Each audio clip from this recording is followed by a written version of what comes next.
네, 눈물의 여왕은 1회 5.9%로 시작해서 4회 만에 10%를 넘었고 12회에서 20.7%를 기록했습니다. 종전의 TVN 역대 드라마 2위는 2017년도에 방송돼서 20.5%를 기록했던 김은숙 작가의 도깨비였는데요. 이런 도깨비의 기록을 뛰어넘은 겁니다. 현재 TVN 역대 드라마 최고 시청률 1위는 21.7%를 기록한 손예진, 현빈 씨 주연의 드라마 사랑의 불시착입니다. 그런데 이 사랑의 불시착과 1%포인트밖에 차이가 나지 않는 상황이기 때문에 앞으로 남은 회차에서 눈물의 여왕이 역대 1위에 등극할 수 있을지에도 많은 관심이 쏠리고 있습니다. 네, 재미있는 건 사랑의 불시착도 현재 방송 중인 눈물의 여왕을 집필한 박지은 작가의 작품이라는 건데요. 결국에는 박지은 대 박지은 구도가 형성이 됨으로써 우리가 스타 작가의 저력을 다시 한번 확인할 수 있다고 볼 수가 있겠습니다. 바로 완벽한 작감배 조합이 형성이 됐기 때문인데요. 이 작감배 조합은 작가, 감독, 배우를 뜻합니다. 우선 앞서 말씀드린 대로 박지은 작가는 다수의 히트작을 집필한 스타 작가인데요. 별에서 온 그대부터 프로두사, 푸른 바다의 전설, 사랑의 불시착 등 쓴 작품마다 굉장한 히트를 쳤습니다. 또 그 로맨스라는 판 위에 독특한 설정을 가미를 해서 특별한 재미를 주는 게 이 작가의 특기라고 볼 수가 있겠습니다.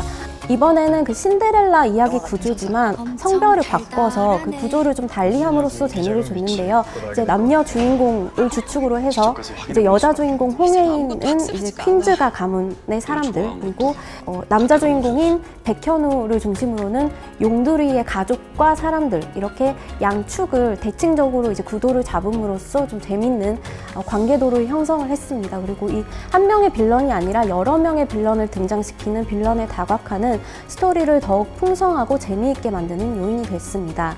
김수현 씨와 김지원 씨의 만남은 로코 킹과 로코 퀸의 만남이라는 얘기까지 나올 정도로 굉장한 호평을 받고 있는데요. 특히 김수현 씨의 경우에는 이번이 3년 만에 브라운관 복귀인데 그 주특기인 로코 장르를 선택을 해서 다시 한번 전성기를 달리고 있습니다. 그렇게 부부 역할을 또 해본 게 이번이 또 처음이기도 하고 처가살이를 한번 뭐 경험해보고 찌질함이라던가 이런 것들을 한번 재밌게 버무려서 또 한번 올리고 웃기고 해보고 싶었습니다. 김수현 씨는 별에서 온 그대와 프로두사에 이어서 이번 눈물의 여왕까지 박지은 작가와 세 번째 호흡을 맞추고 있는데요.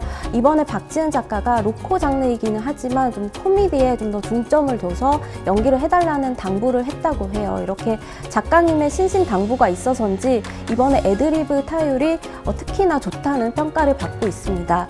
예를 들어서 이번 방송 초반에 김지원 씨의 예전 그 출연작인 썸 마이 웨이 속 명대사를 오마주한 부분이라든지 이른바 앞니 플러팅을 선보이면서 운동화를 선물한 장면 등이 굉장한 호평을 얻었습니다. 사실 톱스타의 개런티는 대회비이기 때문에 제작사에서 먼저 밝히지는 않는데요. 김수현 씨의 경우에는 이번 방송을 앞두고 한 회차당 출연료가 8억이다 이런 보도가 나와서 그것이 사실이 아니라고 제작사가 한번 바로 잡은 바가 있고요. 제가 취재한 바에 따르면 한 편당 김수현 씨의 출연료는 3억대 초반 정도라고 합니다. 그런데 이제 눈물의 여왕이 16부작이다 보니까 총 더하면 총액은 50억 원대 정도로 추정이 됩니다. 네, 김지원 씨는 이전에도 드라마 태양의 후예, 썸 마이 웨이, 나의 해방일지 등에서 다양한 캐릭터를 소화한 바가 있는데요. 오랜 연기 경력을 통해서 쌓은 내공을 이번 드라마 눈물의 여왕을 통해서 확실히 보여주고 있다는 평가를 받고 있습니다.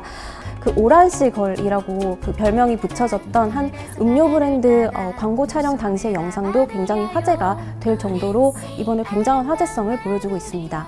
네, 그 당시에 굉장히 상큼발랄한 이미지로 인기를 모았다면 이번 드라마를 통해서는 확실히 보다 성숙하고 좀 고급스러운 이미지를 구축하는 데 성공을 했는데요.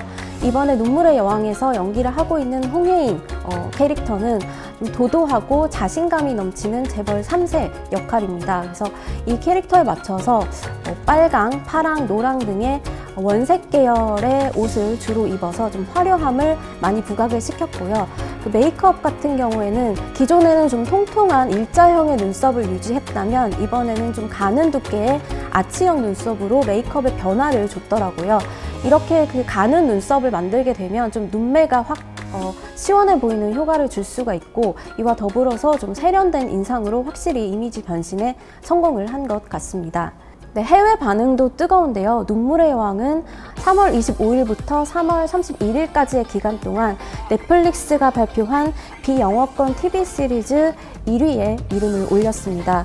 제작 관계자에 따르면 눈물의 여왕은 인도네시아나 베트남 등 특히 아시아권 국가에서 특히 인기가 높고 일본에서 굉장히 뜨거운 호응을 얻고 있다고 하는데요. 이 배경은 지금 눈물의 여왕을 집필한 박지은 작가의 전작 사랑의 불시착이 현지에서 뜨거운 인기를 얻었기 때문에 자연스럽게 신작에 대한 관심으로 이어졌다고 보고 있습니다. 제가 봤을 때 최고의 승자는 사실 이 드라마를 제작한 제작사가 아닐까 싶은데요.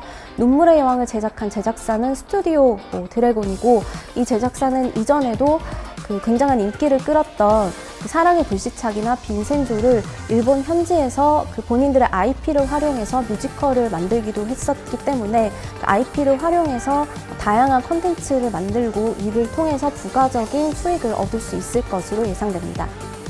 16부작으로 제작된 눈물의 여왕은 앞으로 4회차 방영만을 남겨두고 있는데요. 사실 연예부 기자의 시각에서 봤을 때는 굉장한 화제성 그리고 점진적인 시청률 상승 추이를 보이고 있기 때문에 앞으로 최종회로 가는 어떤 관문에서, 어떤 시점에서 그 사랑의 불시착 기록을 뛰어넘어도 이상하지 않을 정도로 좀 굉장히 관심이 많이 쏠리는 대목입니다.